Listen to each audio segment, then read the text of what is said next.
Well, thank you very much. Appreciate your being here. Just a statement before I talk about debates. I think that our country is right now in the most dangerous position it's ever been in from an economic standpoint, from a safety standpoint.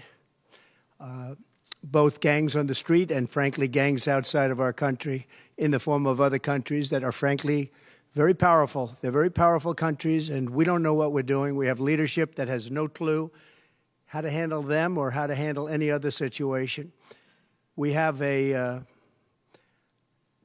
lot of bad things coming up. You could end up in a depression of the 1929 variety, which would be a devastating thing. Took many years, took decades to recover from it. And we're very close to that, and we're very close to a world war. In my opinion, we're very close to a world war. We have people that don't know how to handle it. They're not respected. All over the world, they're laughed at. And we can't have that. Most dangerous period of time I've ever seen for our country. With that being said, we have somebody that hasn't received one vote for president, and she's running, and that's fine with me. But we were given Joe Biden, and now we're given somebody else. And I think, frankly, I'd rather be running against the somebody else. But that was their choice. They decided to do that because Kamala's record is horrible. She's a radical left person at a level that nobody's seen. She picked a radical left man that is, he's got things done that he has positions that are just not, it's not even possible to believe that they exist. He's going for things that nobody's ever even heard of. Heavy into the transgender world, heavy into lots of different worlds having to do with safety. He doesn't want to have borders. He doesn't want to have walls. He doesn't want to have any form of safety for our country. He doesn't mind people coming in from prisons, and neither does she, I guess, because she's not, she couldn't care less. She's the border czar. By the way, she was the border czar 100%. And all of a sudden, for the last few weeks, she's not the border czar anymore, like nobody ever said it. And I just hope that the media becomes more diligent, more honest, frankly, because if they're not going to be honest, it's going to be much tougher to bring our country back. We have a very, very sick country right now. You saw the other day with the stock market crashing. That was just the beginning. That was just the beginning. It's going to get worse. It's going to get a lot worse, in my opinion. And fortunately, we've had some very good polls over the last fairly short period of time. Rasmussen came out today. We're substantially leading, and others came out today that we're leading, and in some cases substantially. I guess MSNBC came out, or CNBC came out also with a poll that was, has us leading, and leading fairly big in swing states. In some polls, I'm leading very big in swing states because they want safety. People want safety. They want security. They want respect all around the world for our country. They don't want this horrible culture that is developing, a culture of no common sense. It's really a culture of no common sense, and it's not what anyone wants. We want to have a safe country. We want to have a strong military. We want low interest rates, and we want to be able to have the American dream. We want to be able to have our youth be able to buy homes, housing, get good jobs. And we're really just at the opposite right now. It's so sad to see. But as a border czar, she's been the worst border czar in history, in the world history. I think the number is 20 million, but whether it's 15 or 20, it's numbers that nobody's ever heard before. 20 million people came over the border during the Biden-Harris administration. 20 million people, and it could be very much higher than that. Nobody really knows what the number is. Nobody knows. Nobody has a clue. And the gotaways, they call them the gotaways. The gotaways are at numbers. Somebody was quizzing me on it the other day. No, I don't think so, sir. I don't think so. They have no idea what those numbers are, but they're much higher than you would think. Just like far more people were killed in the Ukraine-Russia war than you ever report. Just like the October 7th would have never happened. Russia would have never hit Ukraine had the election result been called differently. It was a very bad call, but Russia would not have attacked Ukraine. October 7th in Israel would have never happened. You wouldn't have inflation. A lot of great things would have happened, but now you have millions and millions of dead people. and you have people dying financially because they can't buy bacon, they can't buy food, they can't buy groceries, they can't do anything. And they're living horribly in our country right now. With all of that being said, I think it's very important to have debates, and we've agreed with Fox on a date of September 4th. We've agreed with NBC, fairly full agreement, subject to them, on September 10th. And we've agreed with ABC on September 25th. So we have those 3 dates, and those networks, they're very anxiously awaiting that date and those dates. So we have September 4th, September 10th, and September 25th. We have spoken to the heads of the network, and it's all been confirmed, other than some fairly minor details. Audience, some location, which city would we put it into, but all things that will be settled very easily, I think it'll be very easy. The other side has to agree to the terms. They may or may not agree. I don't know if they're going to agree. She hasn't done an interview. She can't do an interview. She's barely competent, and she can't do an interview.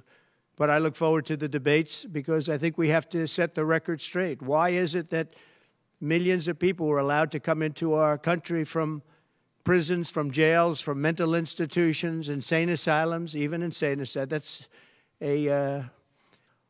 It's a mental institution on steroids. That's what it is. When you see the people that are coming into these are institutions that are being emptied out, not in South America, all over the world, including South America, all over the world. Prisons are being emptied out into our country because we have a president that's the worst president in the history of our country. We have a vice president who is the least admired, least respected, and the worst vice president in the history of our country, the most unpopular vice president. And because of political reasons or because of being politically correct, even though she never received a vote. Don't forget, she was the first one defeated, as I remember it, because I watched it very closely, but she was the first one. She never made it to Iowa, the first state. She never made it to Iowa. She was the first one that was defeated. She was the nastiest to him. She was nasty with calling him a racist and the school bus and all of the different things. She was very nasty to Biden.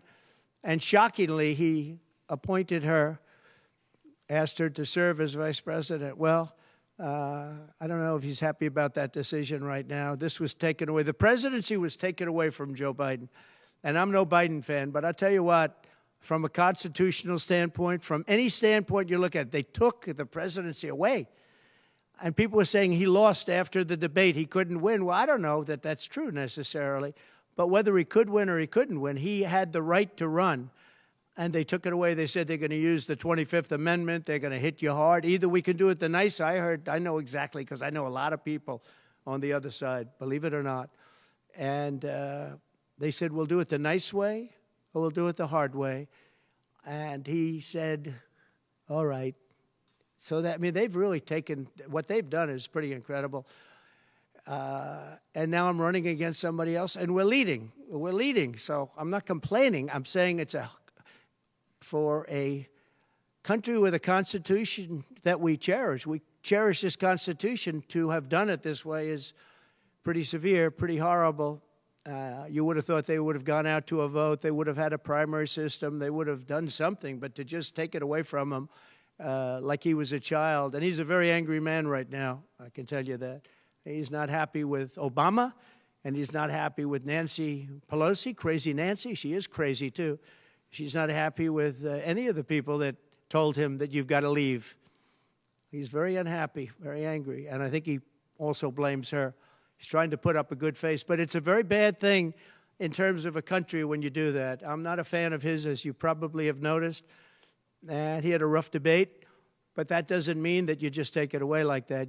Or you go out to a vote, you do something. He had 14 million votes. She had no votes. She got no votes. And I think she's crashing. I think when people find out, and I think people are starting to find out what a bad job she did, what a bad job she did on the border. She's trying to say she had nothing to do with the border. She had everything. She was appointed to head the border. And then they said, border czar, oh, she loved that name, but she never went there. She went to a location once along the border, but that was a location that you would love to go and have dinner with your husband or whoever. That was a location that was not part of the problem. That was not really going to the border. So essentially, she never went to the border. And if you listen to Tom Holman, if you listen to the great border people, Brandon Judd from Border Patrol, if you listen to Paul, I mean, so many different people. I speak to them all the time. And I did when I was president. We had the best border in the history of our country. Now we have the worst border in the history of the world. Millions of people coming in, and our country cannot sustain it. Our country is going down because of this, because of incompetent people. So I just look forward to these debates. I think it's very important that we have them. I hope she agrees to them, September 4th, September 10th, September 25th. And I think they'll be very revealing. I think they'll be very revealing. Do you have any questions, please?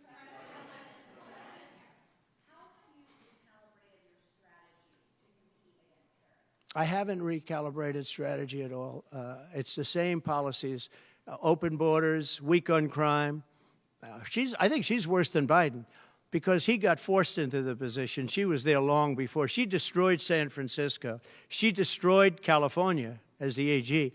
But as the DA, she destroyed San Francisco. A friend of mine, Bob Tisch, all know the Tisch family. He was in many cities with companies. He said the greatest city in the country is San Francisco. That was about 20 years ago. And he passed away a while ago, and he would be looking down and said, what happened? He thought it was the best city in the country. He had divisions there, Lowe's. And he would be looking down in horror now when he sees she destroyed no cash bail, weak on crime. She's terrible. And yet they weaponized the system against me. They have me. I got so many lawyers. Now they want to delay cases. I won the big case in Florida. I won the big case. Nobody even wrote about it. The big case, the judge was a brilliant judge. And all they do is they play the ref with the judges. But this judge was a fair but brilliant judge. And as you probably heard, the big documents case, I won it. Now, Biden lost it because he didn't have presidential immunity. He didn't have the Presidential Records Act. He lost it. But the special, I call it prosecutor, special counsel, special prosecutor to me, he, appointed by him and appointed by Garland, he said the man's incompetent. He can't stand trial, but he can run for president. But we no longer have to worry about that because we have somebody that, in my opinion, is more incompetent. She couldn't pass her bar exam and lots of other things, and she should not be in a position. Because if she becomes president, our country is going to be a giant fail. It's going to fail. It's going to be a failure the likes of which this world has never seen. Yeah, please. No, how about you?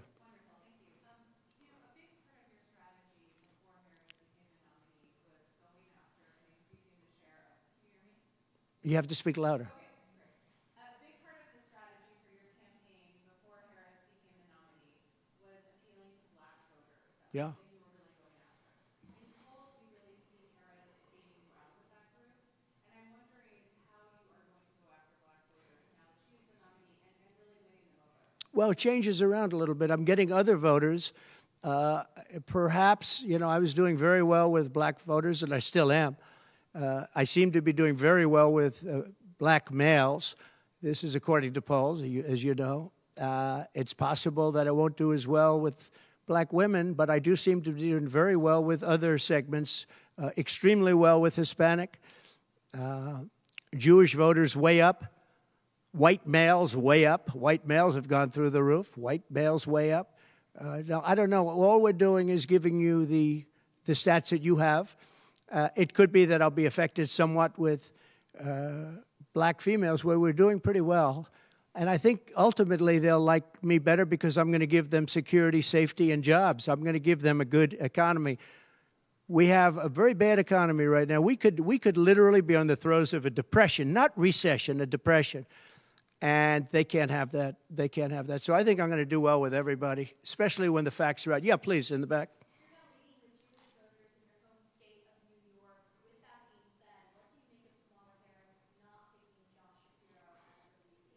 Well, I don't know. I know Josh Shapiro. He's a terrible guy, and he's not very popular with anybody. I think that this election maybe is better than Josh Shapiro would have been. But I think other than Josh Shapiro, I think she had some good choices. But Josh Shapiro is not one of them. He's caused a lot of damage with a lot of people.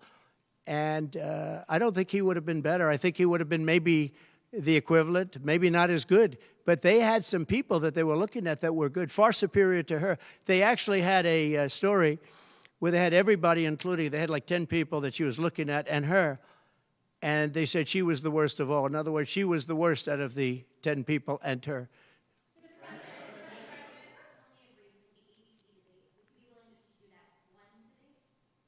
I don't know how that's going to work out.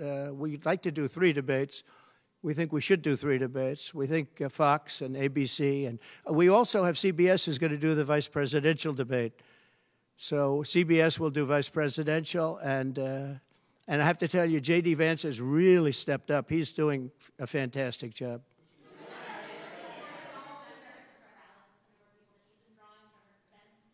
Say it. Are you worried at all about the size of Harris's crowds? Oh, give me a break. Listen, I had 107,000 people in New Jersey. You didn't report it. I'm so glad you asked.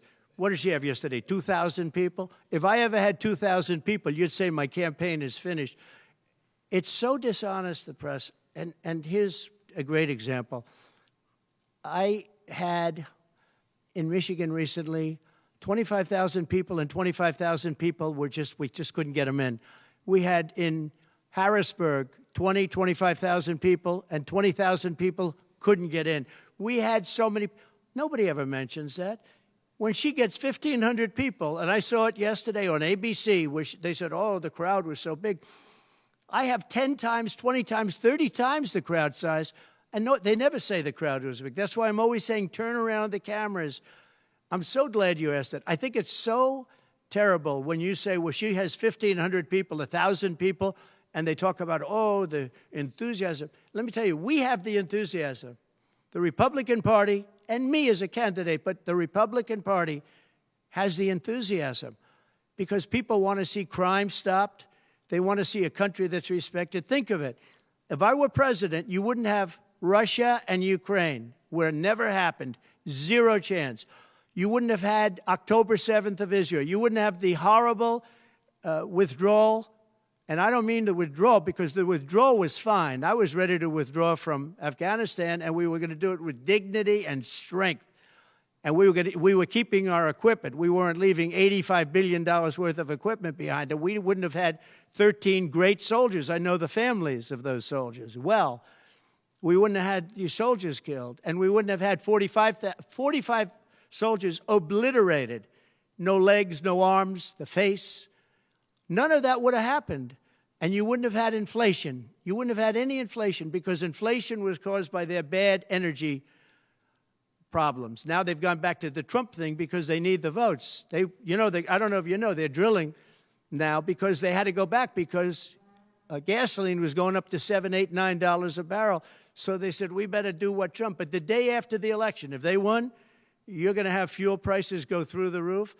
Everybody's going to be forced to buy an electric car, which they're not going to do because they don't want that. It's got a great market. It's got a market. It's really a sub-market.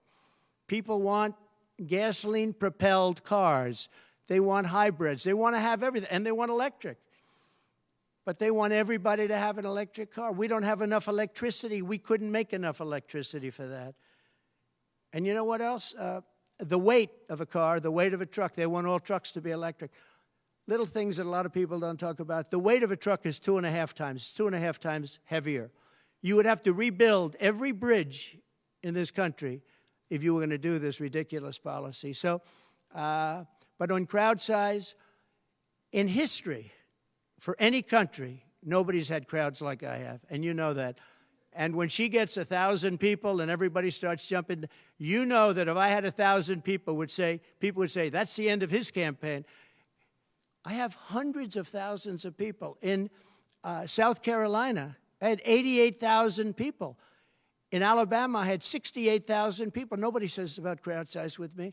But she has 1,000 people or 1,500 people, and they say, oh, the enthusiasm's back. No, no.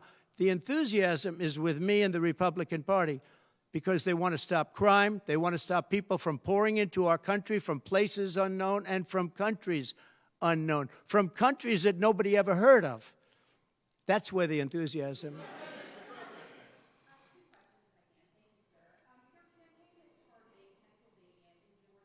Yeah. Get those two, you could seal the deal. That's what they say. How important is it to you, and is it salvageable for you to be able to repair the relationship with Governor Kemp? I don't know. I don't know if I can or not. I got him elected. Without me, he wouldn't be governor. I got him elected. He was doing terribly. I got him elected. With that being said, I hope we can repair it, but if we don't, the people are still the people, and they're going to vote. We're leading in Georgia by a lot. We're leading in Pennsylvania by a lot. So, but I don't know. Now, in Pennsylvania, I have great relationships. In Georgia, I do too, but unfortunately not with the governor. I've never understood it. When you get somebody elected, they're supposed to like you. He's not exactly, for some reason, and you'll have to ask him about that. Yeah, I'd love to see it get repaired. I think that if we don't win Georgia, Georgia is a big win, is a big state. So I won Alabama by a record. Nobody's ever gotten that many votes. I won South Carolina by a record. You don't win Alabama and South Carolina by records and lose Georgia. It doesn't happen. And the people of Georgia understand that. There was tremendous anxiety and problems in Georgia. A lot of people say, what happened? And we have to, all we want is honest elections. If we have honest elections in Georgia, and we have honest elections in Pennsylvania, we're going to win them by a lot.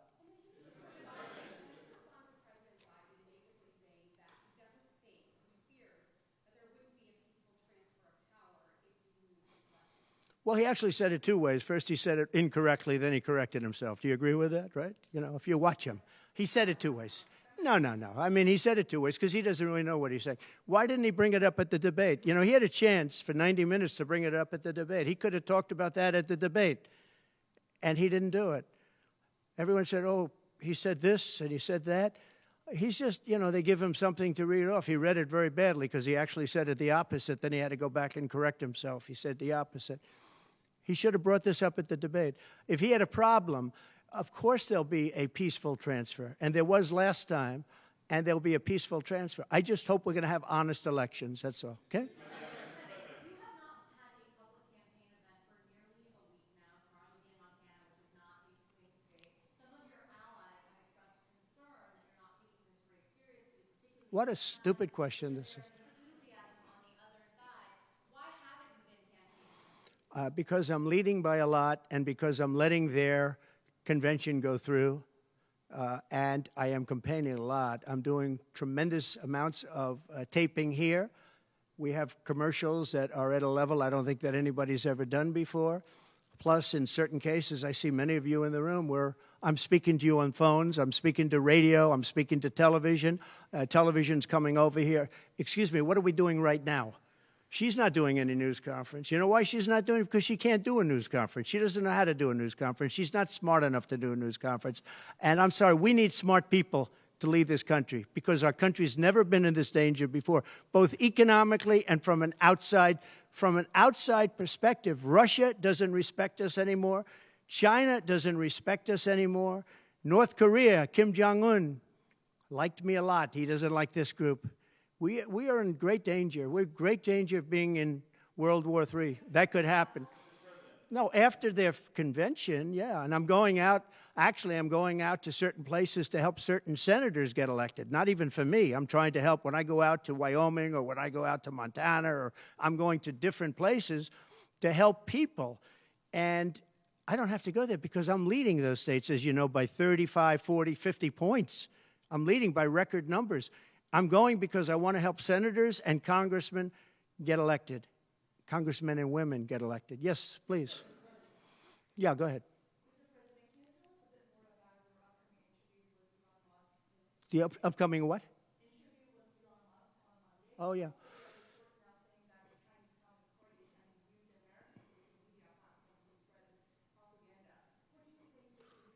Yeah, the Elon Musk. So, yeah, sure. So Elon called me. As you know, he endorsed me full-throated. Great endorsement. I respect Elon a lot. He respects me. and not easy for him to endorse, to be honest with you. You know, it takes courage to endorse people. Many people have courage and many people don't. He does have courage. And Elon endorsed me, and he asked me whether or not I'd do a show on Monday, and I think it's going to be Monday night.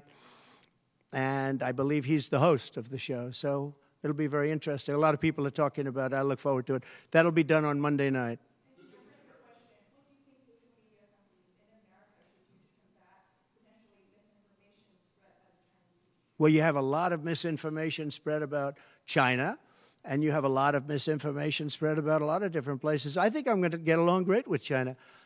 President Xi of China and I were very good friends. We met right here, right in that, except we had a beautiful sofa there, as opposed to what we have right now. Right now we have you. But President Xi and I had a very good relationship until COVID, and I held him responsible for COVID. It broke up our relationship, but I think we're going to have a great relationship, and I think it's going to be mutually beneficial. But we cannot have it where China is taking advantage of the United States, and that's what they were doing, as you very well know. Yes, please. Mr. President, you just said that there was peaceful transfer of power last time when you left office. You didn't concede January 6th was a violent attack. How is that a peaceful transfer of power? What's your question? My question is, you think that last time was a peaceful transfer of power when you left office? No, I think the people that, if you look at January 6th, which a lot of people aren't talking about very much, I think those people were treated very harshly. When you compare them to other things that took place in this country where a lot of people were killed, nobody was killed on January 6th. But I think that the people of January 6th were treated very unfairly, and they were there to complain, not through me, they were there to complain about an election. And, you know, it's very interesting. The biggest crowd I've ever spoken to, and I said peacefully and patriotically, which nobody wants to say, but I said peacefully and patriotically. The biggest crowd I've ever spoken to, and you've seen, Maggie, I was at the mall, I was at the Washington Monument, I was at the whole thing. I had crowds, I don't know who's ever had a bigger crowd than I have, but I had it many times. The biggest crowd I've ever spoken before was that day, and I'll tell you, it's very hard to find a picture of that crowd. You see the picture of a small number of people relatively going to the Capitol, but you never see the picture of the crowd. The biggest crowd I've ever spoken, I've spoken to the biggest crowds. Nobody's spoken to crowds bigger than me. If you look at Martin Luther King, when he did his speech, his great speech, and you look at ours, same real estate, same everything, same number of people, if not, we had more. And they said he had 1 million people, but I had 25,000 people. But when you look at the exact same picture, and everything's the same because it was the fountains, the whole thing, all the way back to from Lincoln to Washington. And you look at it, and you look at the picture of his crowd, my crowd. We actually had more people. They said I had 25,000, and he had 1 million people. And I'm okay with it because I liked Dr. Martin Luther King. Yeah, please.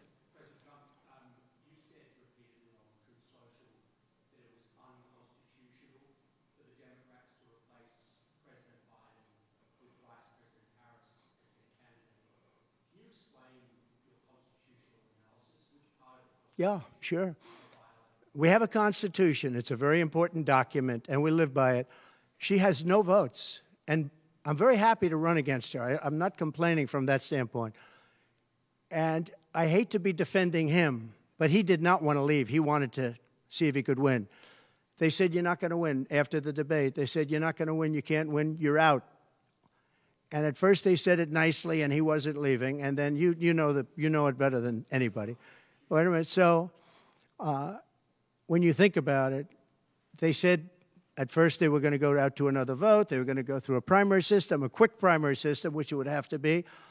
And then it all disappeared, and they just picked a person that was the first out. She was the first loser, okay? So we call her the first loser. She was the first loser when during the primary system. During the Democrat primary system, she was the first one to quit, and she quit. She had no votes, no support, and she was a bad debater, by the way, very bad debater.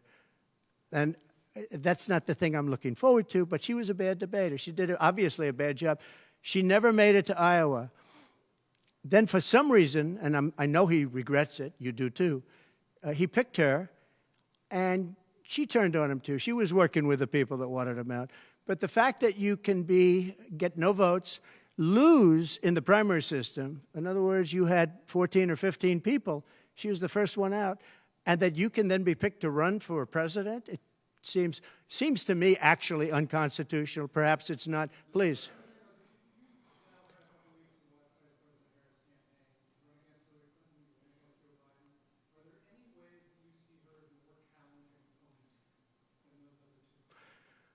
So I've run against Hillary, and I've run against various other people. I would say that in terms of intelligence, Hillary was far superior. I would say that. Hillary was smart. She was her own worst enemy in many ways, but she was smart, very smart. Okay? If you ask me to compare them. Please.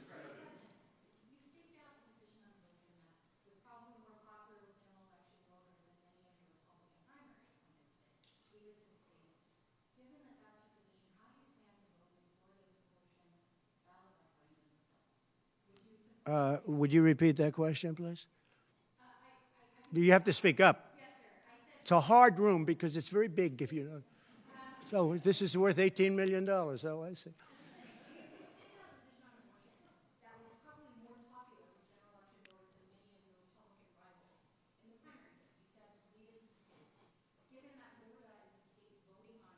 Yeah.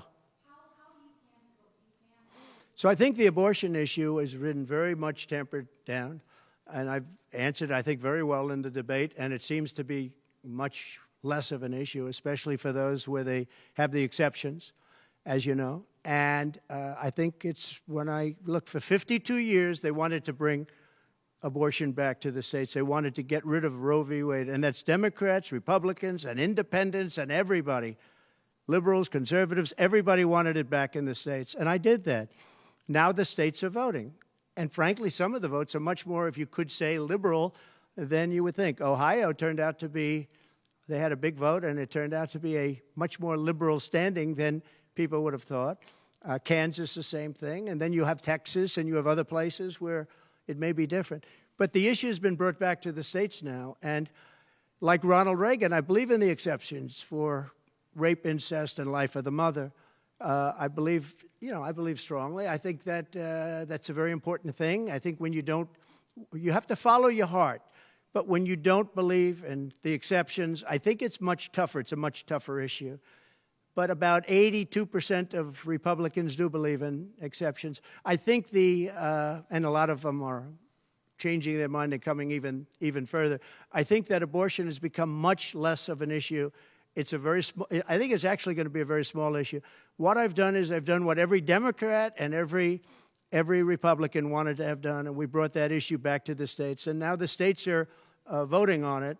And frankly, some of the votes are a lot different than people would have thought. But it's the vote of the people is taking care of it. And, you know, when you think about the Democrats are really the radical ones on this because they're allowed to do abortion on the 8th and 9th month, and even after birth. If you look at your new governor from Minnesota, he's like the governor previous, the former governor. I don't want to get him mixed up because Glenn is doing a good job, and he's leading our whole campaign in Virginia, Glenn Youngkin. But previous to Glenn, the governor, he said, the baby will be born. We will put the baby aside, and we will decide with the mother what we're going to do. In other words, whether or not we're going to kill the baby. The Minnesota gentleman, this guy agrees with that. He is the most liberal. Look, between her and him, there's never been anything like this. There's never been a combination. So I'll use the word progressive. You know, they want to go progressive. They don't like the word liberal. I like liberal better. I think it's more appropriate, because nobody knows what progressive means. But they now like to use the word progressive. But there's certainly never been anybody so liberal like these two, or even close. I think the abortion issue has been taken down many notches. I don't think it's a big factor anymore, really. And when people hear what I said in the debate, and I think I said it very well during the debate, we brought it back to the states. Everybody wanted it in the states. And very importantly, and you think about this, assuming you have exceptions. If you don't have exceptions, it's a more difficult thing. At the same time, There are people that strongly feel that way, and you have to follow your heart, and you should follow your heart. But that issue is very much subdued. Yeah, thank you. About who? Yes.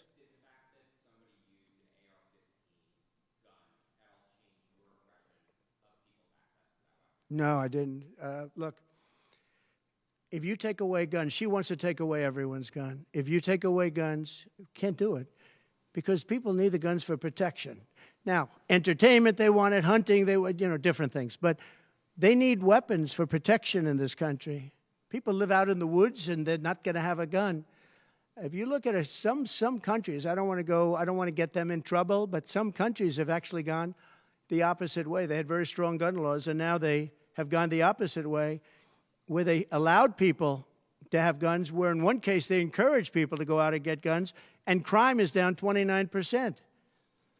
And remember this, what is the toughest gun law in the United States? Chicago. On July 4th, 117 people were shot and 17 died. The toughest gun laws in the United States are in the city of Chicago. You know that. They had 117 people shot. Afghanistan does not have that. Afghanistan, by the way, was the lowest point in the history of our country, in my opinion. That was the worst embarrassment to the history of this country, and I say Putin would not have gone into Ukraine if that didn't happen. When he saw the incompetence of Milley and all these guys that are incompetent, when he saw that happen, when they took out the soldiers first, they took out the soldiers first. If you go back and check your records, for 18 months, I had a talk with Abdul. Abdul was the leader of the Taliban, still is. But I had a strong talk with him. For 18 months, not one American soldier was shot at or killed, but not even shot at. 18 months, and then we had the disaster of the lift, where people were falling off airplanes from 3 times the height of the World Trade Center. I mean, terrible. But now our country has to be respected again. Please. Go ahead, please. There was some reporting, I believe, in the New York Times that Kamala Harris said she might be open to the idea of a weapons embargo against Israel. I wonder if you could comment on that. What that means for the country. I'd be against that. That Kamala is in favor of not giving Israel weapons? Yeah. That's what I hear. Look, she's been very, very bad to Israel, and she's been very bad to Jewish people. And I say it, if anybody I know is Jewish and they would vote for Kamala over me, they should have their head examined. If you think about it, I gave them Golan Heights. I gave them the capital of Israel, Jerusalem. I even built the embassy. I gave them no Iran deal. The problem is they didn't do anything with it. Iran was broke. We could have made a deal so easily. I would have had a deal done within 1 week after the election with Iran. Iran can't have a nuclear weapon. It's very simple. We would have gotten along with Iran. I was looking forward to it. I was fine with Iran. We hit them a couple of times pretty hard, but we would have been fine with Iran. But I terminated that deal. I got them the Abraham Accords. Everyone said that's impossible. I got them the Abraham Accords. She's been very, very bad to Israel, and she's been very bad and disrespectful to Jewish people. And any Jewish person that votes for Kamala and her friend, her new friend, who I don't know if she knew him before, but I don't think he's too good. But anybody that votes for them, if you're Jewish or if you love Israel, you have to have your head examined. Go ahead, please.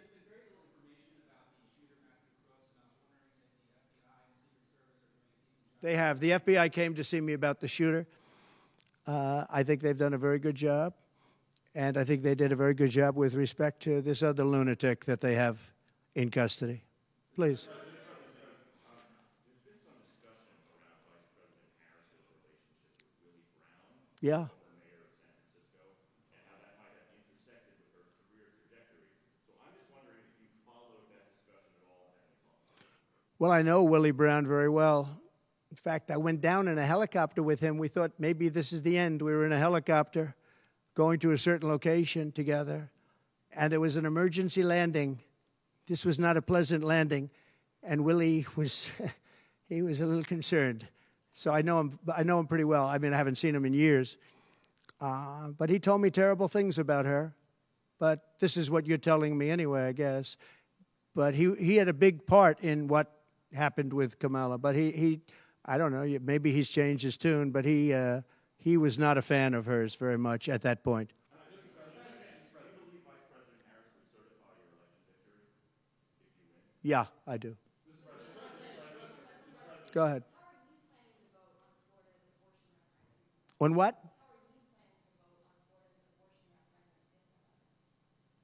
Well, I'm going to announce that. I'm going to actually have a press conference on that at some point in the near future, so I don't want to tell you now.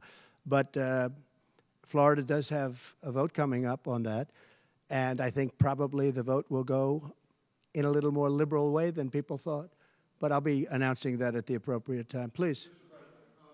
Your tax cuts from your administration will be coming up, fairly soon and potentially expiring. And I wanted to ask you specifically about the tax code favoring parents versus people who don't have children. There are a number of tax breaks. Yeah. Oh, we gave tremendous for child care and all of that. No, our tax cuts, which are the biggest in history, our tax cuts are coming due, as you know, very soon.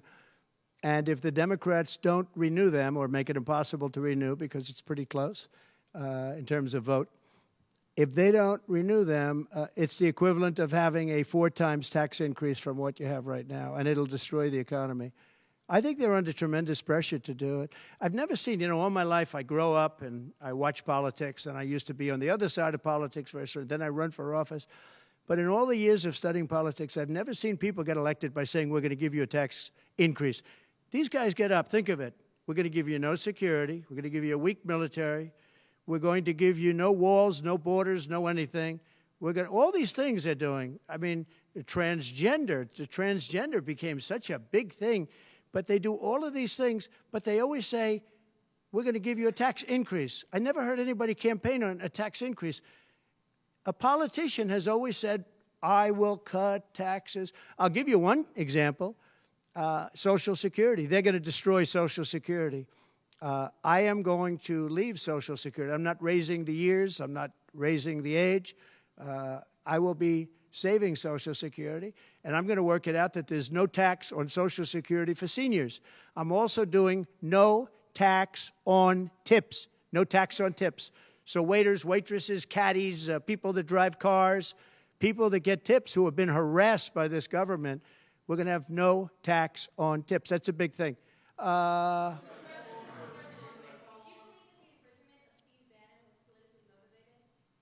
Oh, absolutely. Sure. Because other people have done far bigger things than Steve Bannon. Sure, it's politically motivated. I think it's a horrible thing they did. Look, they've weaponized government against me. Look at the Florida case. It was a totally weaponized case. All of these cases, by the way, the New York cases are totally controlled out of the Department of Justice. They sent their top person to the various places. They went to the AG's office, got that one going. Then he went to the DA's office, got that one going, ran through it. No, this is all politics, and it's a disgrace. Never happened in this country. It's very common that it happens, but not in our country. It happens in banana republics and third world countries, and that's what we're becoming.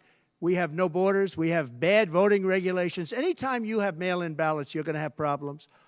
France learned that lesson. France had all mail-in voting, and they went back to paper ballots, voter identification, voter ID. They went back to a normal system, one-day voting. They don't want to be around, voting for 64 days. And look, the election, I keep talking about November 5th, but the election really starts on September 6th. That's when it starts because it's early voting. We should have one-day voting. We should have paper ballots. We should have voter ID, and we should have proof of citizenship. Please. No, the gentleman in back. For who?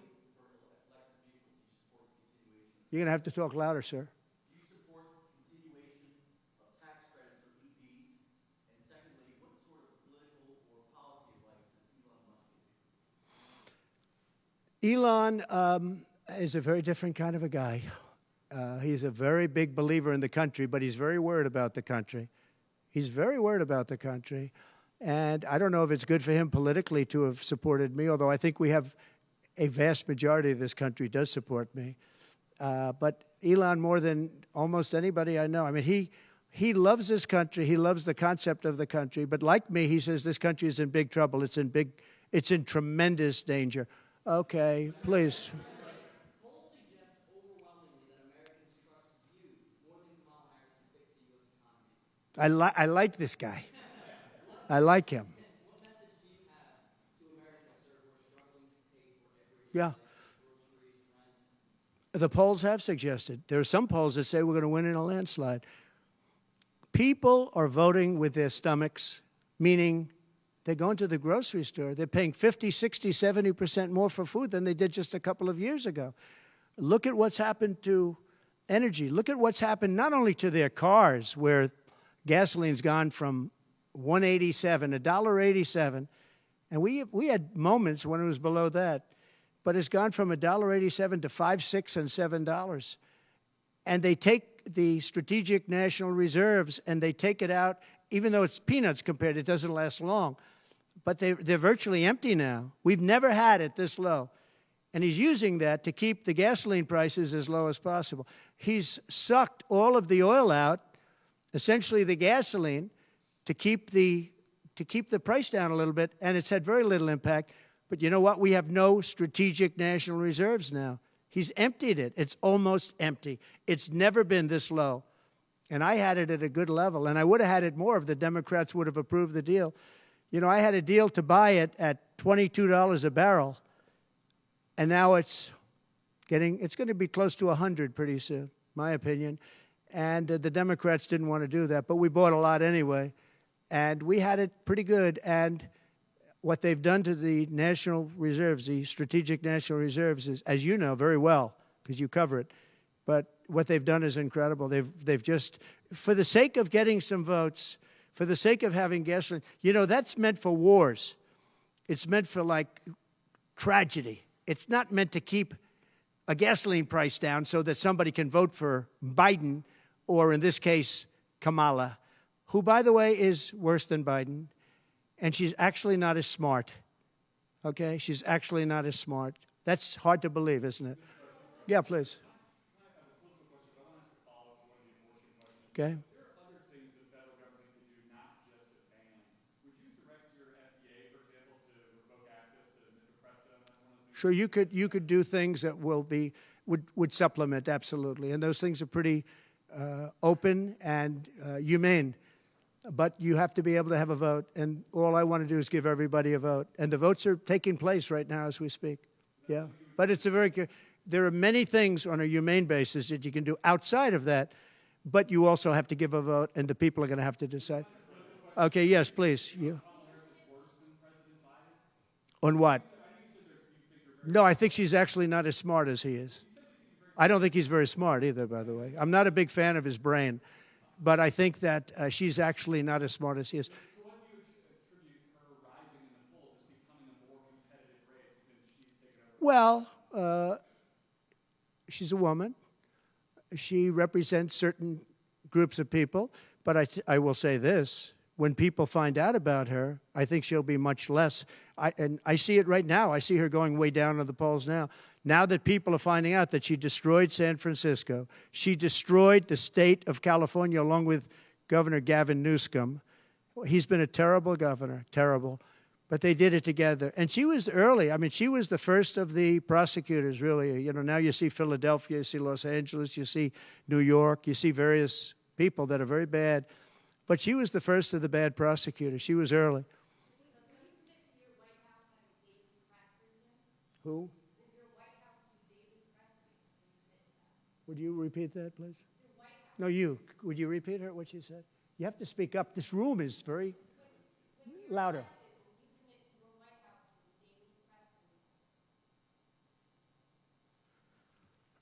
Do you hear her? A daily press briefing? Why would I do that? I would give you all the press briefings you want. Look what I'm doing here. But why would I do a daily press? You'd get tired of me very fast. No, but I will give you total access, and you'll have a lot of press briefings, and you'll have from me. Now, are you talking about from me or from a press secretary? Well, yeah, probably they'll do something. If it's not daily, it's going to be a lot. You'll have more than you want. Yeah, please. President Biden has vowed not to pardon his son Hunter, who is now a convicted felon and faces more felony charges in his upcoming trial for alleged tax evasion. Would you consider granting clemency or a pardon? I don't think it's appropriate for me to talk about it. I think it's a tragic story. You want to know the truth. And I felt that with Hillary Clinton, too. You know, with Hillary Clinton, I could have done things to her that would have made your head spin. I thought it was a very bad thing. Take the wife of a president of the United States and put her in jail. And then I see the way they treat me. That's the way it goes. But I was very protective of her. Nobody would understand that, but I was. I think my people understand it. They used to say, lock her up, and I'd say, just relax, please. We won the election. I think it would be I think it would have been horrible for our country and we had her between the hammering of all of the files. And don't forget, she got a subpoena from the United States Congress. And then, after getting the subpoena, she destroyed everything that she was supposed to get. I thought it was so bad to take her and put her in jail, the wife of a president of the United States, and then when it's my turn, nobody thinks that way. I thought it was a very terrible thing. And she did a lot of very bad things. I'll tell you what, she was pretty evil. But in terms of the country and in terms of unifying the country, bringing it back, to have taken her and to have put her in jail, and I think you know the things as well as I do. There were some pretty bad acts that she did. I think it would have been very bad for our country. And a lot of my people, a lot of the MAGA, as they call them, but the base. And I think the base is 75% of the country, far beyond the Republican Party, because we're a party of common sense, and I'm a person of common sense. I want to have low taxes. I want to have strong borders. I want to have a strong military so that China and Russia, look, they've allowed China and Russia to do the impossible combined. They're natural enemies. They always have been, because China needs more land and Russia has it. They've always been natural enemies, and because of Obama, it started with him, and then Biden, because he didn't know what the hell he was doing, they've now become one force. And then now they're adding Iran to it, and they're adding North Korea to it. Pretty powerful force. This is something that is unthinkable that they allowed to happen.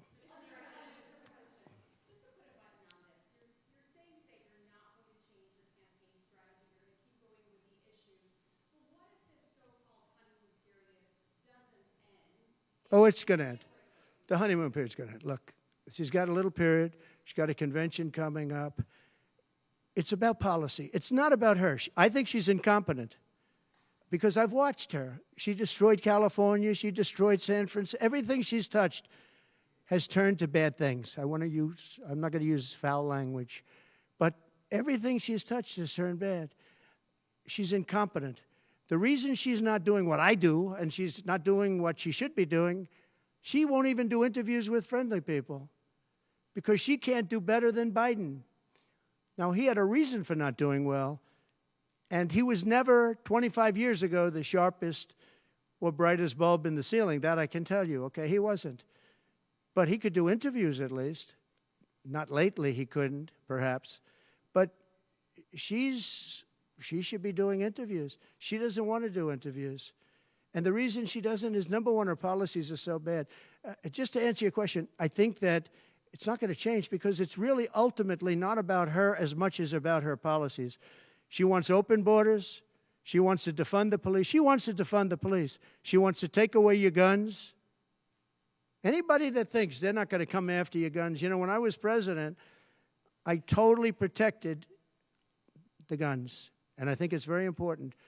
And I know I take some heat sometimes for it, but you have to have safety. You have to have, when the bad guy walks in with a gun, you got to have some way of protecting yourself. And boy, that would be, you would see crime go up at levels that you've never seen. When people say on this side of the house, this house has guns, we will use the guns, they say, let's pass. We'll go someplace else. You have to have them. And for 4 years, and you know, as you know, the NRA endorsed me very powerfully every time I ran, every time. My sons are members, and I guess indirectly I'm a member too. But they gave me the strongest of endorsements, and that's against very strong competition. People that felt the same way. No, you have to have that right. Our Second Amendment is a very important right, and it has to be protected. Okay, how about you? Go ahead. Yeah. So there are some of the most brilliant people on Wall Street that are saying that if President Trump doesn't win, you're going to have a depression. I happen to agree. I think that's true. Because I know how bad these people are. You know, they like to say that they did this and that. You saw the $7 trillion that they said it was me for $7 trillion. It wasn't me. It was them. They said that I had inflation. They took over 9% inflation. No, I had 1% inflation. I had actually no inflation because if you look at the categories, we had just about no inflation. But I had a very minor, I actually had a positive inflation. It was a perfect number because you don't want zero. I mean, I'm not going to give you a whole course on economics, but you don't want zero. 1%, 1.4% is great. You want a little bit because you don't want to have deflation. Deflation is, in many ways, even worse. I had a perfect number right around the 1% number. It was perfect. And to show you, it stayed there for 2 years. And then he did all of the different borrowings that he did. And then he did so many things wrong. Every time he would do it, I'd say, big mistake. And don't forget, they sell hats and they sell stories. Trump was right about everything. I have been right about a lot. Yes, Maggie.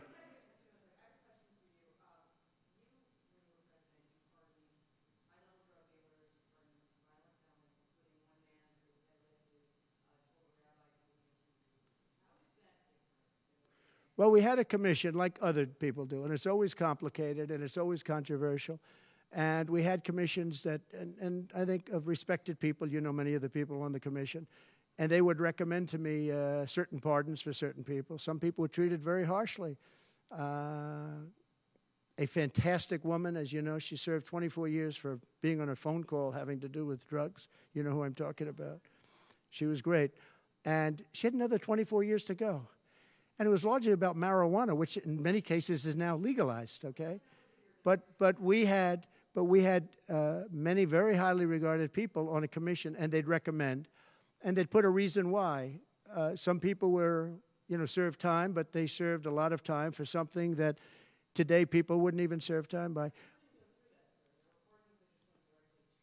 Well, for the most part, I think they did. I mean, they did. They go through. They went through. I had a commission. It was a very important commission to me, and highly respected people. And frankly, they came up with some decisions that I wouldn't necessarily agree with, but I did it. But I let a lot of people out that had no representation. I went to people in jails, in prison that we respected. I said, how many of these people should be let out? We let out large groups of low-income people that were serving like 40 years for something that today you wouldn't even be put in jail for. We had very few people let out because I said I really don't want to let people out where they had a lot of violence, where they had killing, et cetera, et cetera. And for the most part, we didn't do that. Yeah, please.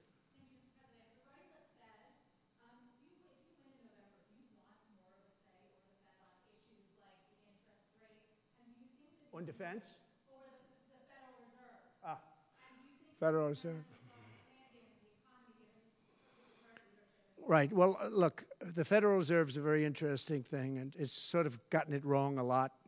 And he's tending to be a little bit late on things. He gets a little bit too early and a little bit too late. And, that's very largely it's a gut feeling. I believe it's really a gut feeling. And I used to have it out with him. I had it out with him a couple of times very strongly. I fought him very hard.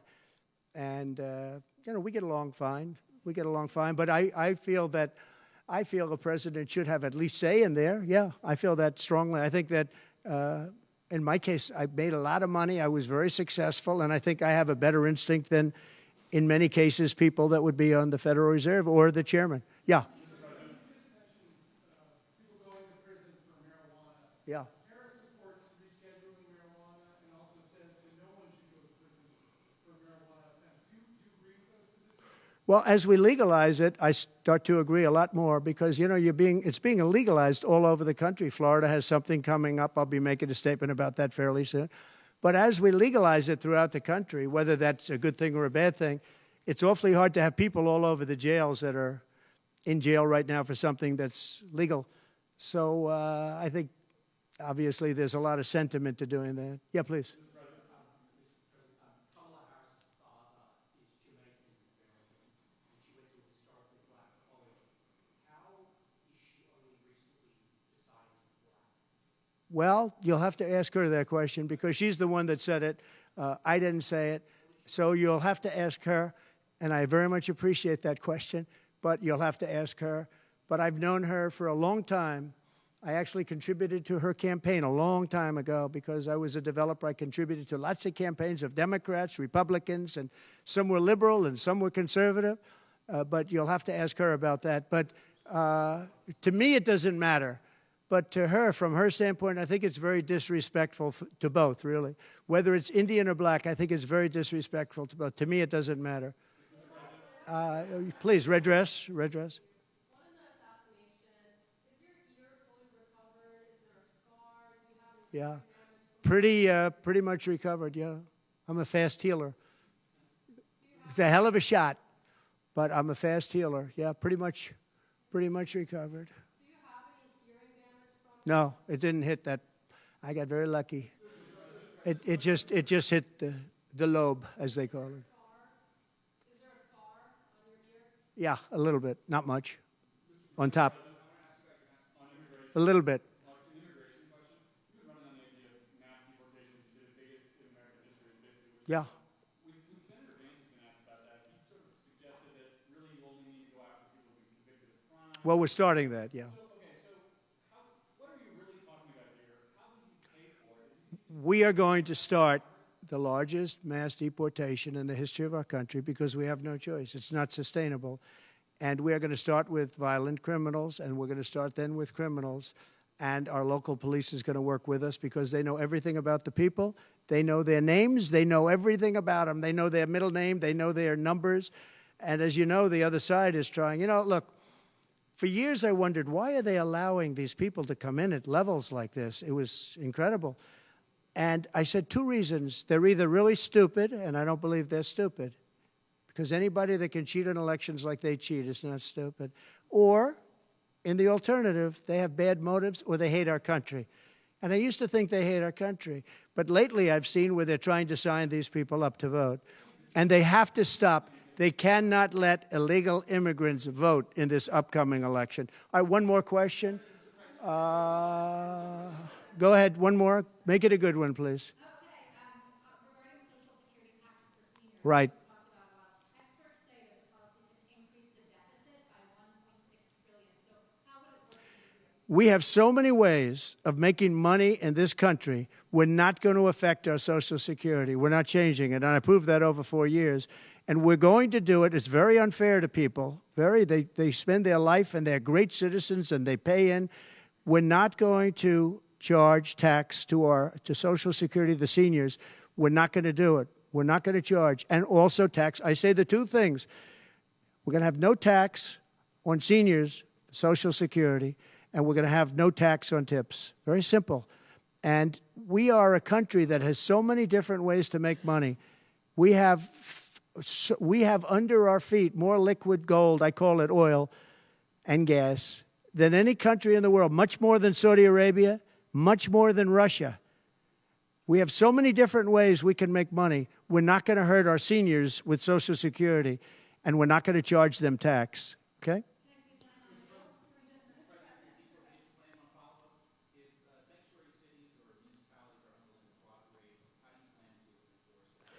We should not have sanctuary cities. Sanctuary cities is a way of protecting criminals, and we should not have sanctuary cities. And if you go to California, and I know it well, I have property out there, great property. If you go to California and you ask the people of California, do they like the idea of sanctuary cities? They don't like it. They're tired of it. They're tired of crime. They're tired of what's happened to our country. Our country's become a crime-ridden mess, and we're going to stop it on November 5th. Thank you very much, everybody. Thank you. Thank you.